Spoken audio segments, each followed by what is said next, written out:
Hey everybody, welcome back to the Veteran Teacher Files. I'm your host, the Dragon Lady, and tonight we're opening up with a very special collection of case files. We're talking about the students who seem to have two completely different personalities depending on where they were, who they were with, or whether Mercury was in retrograde. You know the ones. The students where the teacher and the parents sit across from each other during conferences, feeling like they're discussing two entirely different children. Now, this episode actually started because of my own daughter. A few weeks ago, I was talking to my daughter's TK teacher after school. Just a quick little check-in conversation, and my daughter proudly informs her teacher, "Oh, next year, my little brother's coming here, and he's naughty." Oh man, I wanted the earth to swallow me whole. So I laughed awkwardly and I said, "Yeah, he's not that bad." And the second the words came out of my mouth, I had an out-of-body experience.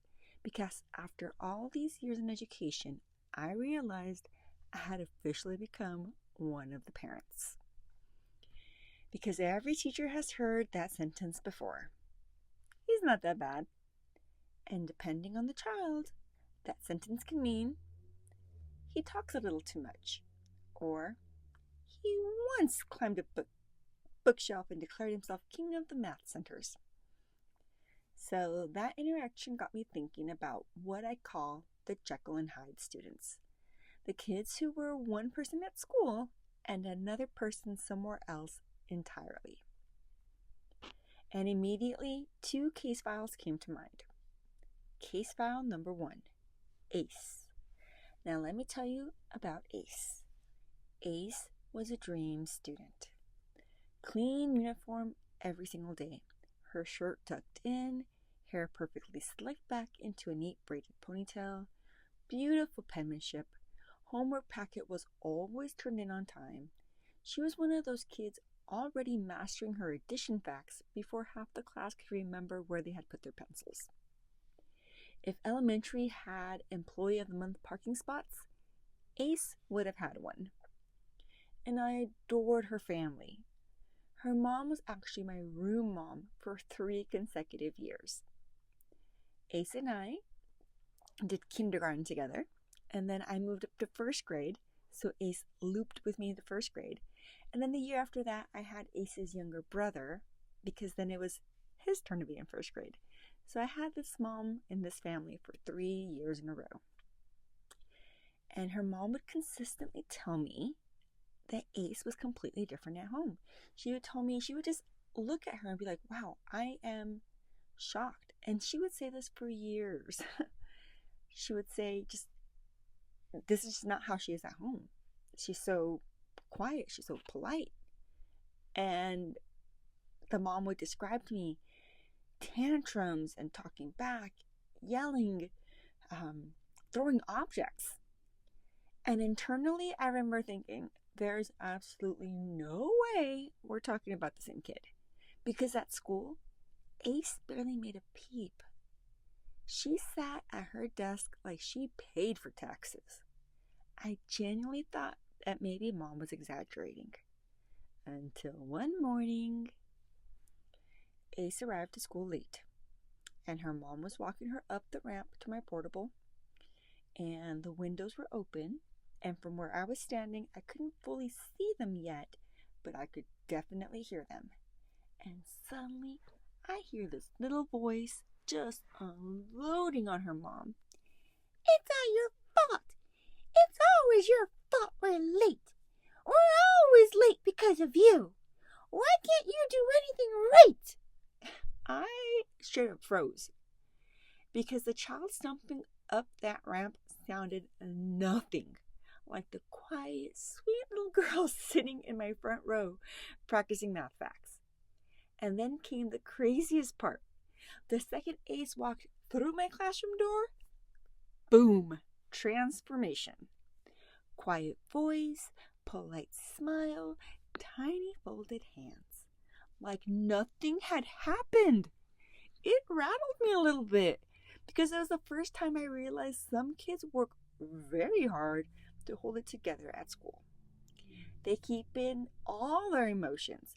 They bottle it all up during the day, and then they release them at home where they feel safest. But I got a glimpse into the true Ace later that same year. Like I said, that mom and I had been working for 3 years together. So later on that year, I had her middle brother. This is now my 3rd year working with the family. So the mom felt comfortable enough to invite me to her home to one of those jewelry parties. And when I got there, I could hear Ace in the backyard before I even fully walked up to the front door. She was out there running that backyard like a tiny medieval queen. She was bossing around her siblings, berating the other kids, correcting everybody, and giving orders. At school, she barely spoke above a whisper. And at home, she was apparently the final boss. And in that moment, I realized her mom had been telling me the truth the entire time. Now, on the opposite side of the spectrum, we had Walt. All right. Case study number 2. Walt. Walt was adorable. He was a little first grader. Cutest little kid. And he was funny. He was absolutely hilarious. He's one of those kids you're trying not to laugh because you're the teacher and you're supposed to maintain authority. But internally, you're like, all right, that was kind of funny. But Lord mercy, this child was a handful. All right, let me give you an example. I had this blue butcher papered wall, and the same wall had been up for going on 3 years now. And within one semester, it had these grubby, smudged, greasy handprints.